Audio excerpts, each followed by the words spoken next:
हाय दोस्तों, मैं हूँ प्रगति और स्वागत करती हूँ आप सबका मेरे इस यूट्यूब चैनल पे जिसका नाम है खुशी मोटिवेशन। आज जानते हैं ज़ेप्टो की सक्सेस स्टोरी। दो लड़कों ने जिन्होंने अपनी स्टैनफोर्ड यूनिवर्सिटी से पढ़ाई छोड़ दी और स्टार्टअप शुरू किया और बना डाली 7,300 करोड़ की कंपनी। दोस्तों, वो कहते हैं ना दोस्तों, आप किसी भी लूज़र के पास चले जाओ, उसके पास लिस्ट होगी बहानों की कि मैं इस वजह से नहीं कर पाया, इस वजह से फेल हुआ, अपनी लाइफ में कुछ नहीं कर पाया, बहुत लंबी लिस्ट होगी। दूसरी तरफ विनर के पास चले जाओ, उसके पास में भी हज़ारों वजह होंगी कि वह इस वजह से करना चाहता था पर नहीं कर पाया, लेकिन सिर्फ एक वजह ऐसी होगी जो वह करना चाहता था और उसने हर हाल में वो कर दिखाया। ऐसी ही कहानी ज़ेप्टो की है जिसने कोरोना काल में भी एक अलग पहचान बनाई और वो आज करोड़ों रुपए कमा रही है। सबसे पहले दोस्तों, अगर आपने मेरे चैनल को अभी तक सब्सक्राइब नहीं किया तो प्लीज़ जल्दी से सब्सक्राइब कर लीजिएगा, क्योंकि आपका एक एक सब्सक्राइब मेरे लिए बहुत ज़्यादा मायने रखता है और मेरे वीडियोस हर उम्र के लोगों के लिए होते हैं ताकि आपको उनसे आइडिया मिले और आप अपनी ज़िंदगी में सफल हो जाए। तो जानते हैं दोस्तों ज़ेप्टो की सक्सेस स्टोरी के बारे में। मात्र 19 साल की उम्र में ही दो लड़कों ने स्टैनफोर्ड यूनिवर्सिटी जैसे बड़े संस्थान की पढ़ाई बीच में ही छोड़कर instant grocery delivery company Zepto की शुरुआत की। ज़ेप्टो किराना व अन्य ज़रूरी दैनिक सामान को मात्र 10 मिनट में ही डिलीवर करता है, जिसकी वजह से यह स्टार्टअप लॉकडाउन में लोगों के बीच काफ़ी ज़्यादा प्रचलित हुआ और लगातार ग्रो करता ही चला गया। ज़ोमैटो, स्विगी और डुंजो जैसी बड़े बड़े स्टार्टअप अपने डिलीवरी को कम समय में करने को संघर्ष कर रहे थे, लेकिन ज़ेप्टो ने इस मुश्किल काम को भी आसान करके इन सभी स्टार्टअप को ज़बरदस्त कंपटीशन दे रहा है। इन्वेस्टर्स ने भी इस स्टार्टअप को काफ़ी सहयोग किया और इस स्टार्टअप्स ने $200 मिलियन की फंडिंग उठाकर ज़ोमैटो, स्विगी और डुंजो जैसे बड़े खिलाड़ियों को अपने बिजनेस मॉडल को और अपग्रेड करने के लिए मजबूर कर दिया। ज़ोमैटो ने अपनी डिलीवरी को फास्ट करने के लिए इंस्टेंट डिलीवरी कंपनी ब्लिंकिट का अधिग्रहण कर लिया है, जिससे मार्केट में आने वाले नए स्टार्टअप का मुकाबला किया जा सकता है। अब जानते हैं ज़ेप्टो क्या है। ज़ेप्टो इंस्टेंट ग्रोसरी डिलीवरी करने वाला एक भारतीय स्टार्टअप है। ज़ेप्टो अपने ग्राहकों को मात्र 10 मिनट में ग्रोसरी का सामान डिलीवरी करने वाला वादा करता है। ज़ेप्टो ने ऑनलाइन सामान डिलीवरी करने वाले स्टार्टअप डुंजो को कड़ी टक्कर दी है। डुंजो अपने ग्राहकों को 19 मिनट में दैनिक इस्तेमाल का सामान डिलीवर करता है। अप्रैल 2021 में शुरू हुआ स्टार्टअप ज़ेप्टो आज देश के 10 बड़े शहरों में ग्रोसरी सामान के साथ साथ फल, सब्जी, दूध व स्नैक्स भी डिलीवर कर रहे हैं। 2025 तक देश की online grocery market 2 lakh crore तक पहुंचने वाला है। इसलिए ज़ेप्टो जैसे स्टार्टअप आने वाले समय की सबसे बड़ी डिमांड को पूरा करेंगे। ज़ेप्टो की ग्रोथ से पता चलता है कि आने वाले समय में ये एक यूनिकॉर्न कंपनी बन जाएगी। अब जानते हैं सबसे पहले दोस्तों कि ज़ेप्टो के फाउंडर कौन हैं।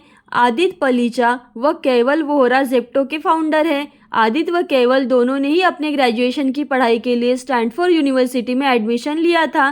केवल का जन्म बेंगलुरु में हुआ तथा उन्होंने दुबई से अपनी स्कूली शिक्षा ग्रहण कर ली। इसके बाद स्टैनफोर्ड यूनिवर्सिटी में अपने ग्रेजुएशन के लिए एडमिशन ले लिया।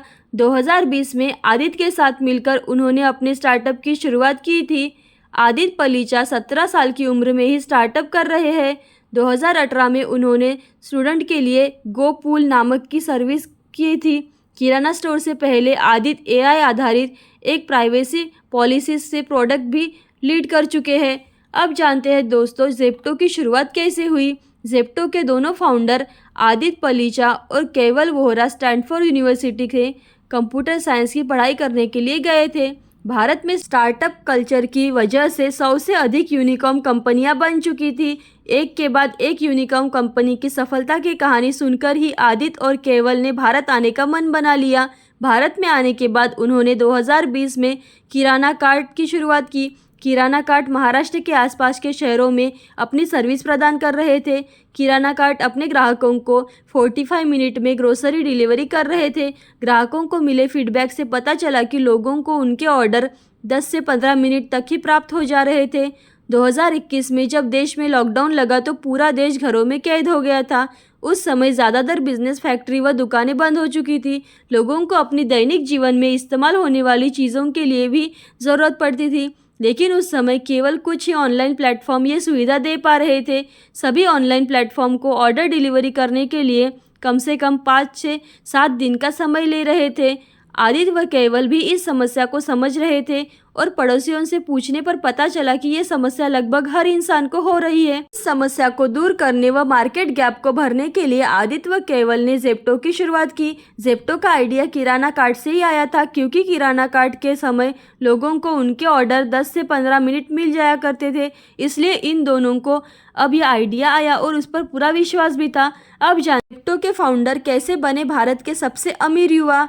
IIFL wealth Huron India rich list 2022 के अनुसार जेप्टो के दोनों फाउंडर देश के सबसे अमीर युवा इंसान बन चुके हैं। आदित्य व केवल दोनों कुल मिलाकर 2000 करोड़ के मालिक बन चुके हैं। जेप्टो में आदित्य पलीचा की हिस्सेदारी 15.80% है तथा केवल वोहरा की हिस्सेदारी 12.64% है।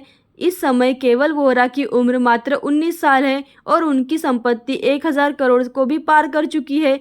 इस लिस्ट के अनुसार केवल इस भारत देश के सबसे युवा अमीर है। अमीरों की लिस्ट में केवल को 1036वें स्थान पर जगह मिली है। इस समय आदित्य पलीचा की उम्र 20 साल की है। उनकी संपत्ति 1200 करोड़ की हो चुकी है।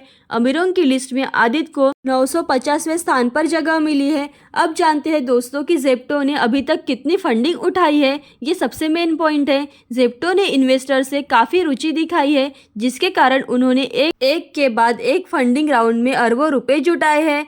जेप्टो ने 21 अक्टूबर 2021 को अपने सीरीज ए फंडिंग में ग्लैडब्रुक कैपिटल पार्टनर से $60 मिलियन की फंडिंग उठाई। 20 दिसंबर 2021 को सीरीज 3 फंडिंग राउंड में वाई कॉम्बिनेटर कंटिन्यूटी फंड से $100 मिलियन की फंडिंग प्राप्त हुई। 2 मई 2022 को सीरीज डी फंडिंग राउंड में फिर से वाई कॉम्बिनेटर कंटिन्यूटी फंड से इनको $200 मिलियन की फंडिंग प्रदान की गई है। इस कंपनी की कुल वैल्यूएशन $900 मिलियन तक अब पहुंच चुकी है। अब जानते जेप्टो की फ्यूचर प्लानिंग क्या है, यानी कि उनका मेन लक्ष्य क्या है। जेप्टो फंडिंग से मिले पैसों को डार्क स्टोर्स बढ़ाने में इस्तेमाल करेगा। साल 2023 के अंत तक उन्होंने 100 से अधिक डार्क स्टोर्स खोलने का लक्ष्य बना रखा है, ताकि ग्राहकों को जल्द से जल्द सामान डिलीवर किया जा सके। जेप्टो अपनी कंपनियों और कर्मचारियों की संख्या बढ़ाने पर जोर दे रहा है तथा अपना सिस्टम और भी अच्छा बनाने पर काम कर रहा है। ऐसी अच्छी और मोटिवेशनल वीडियो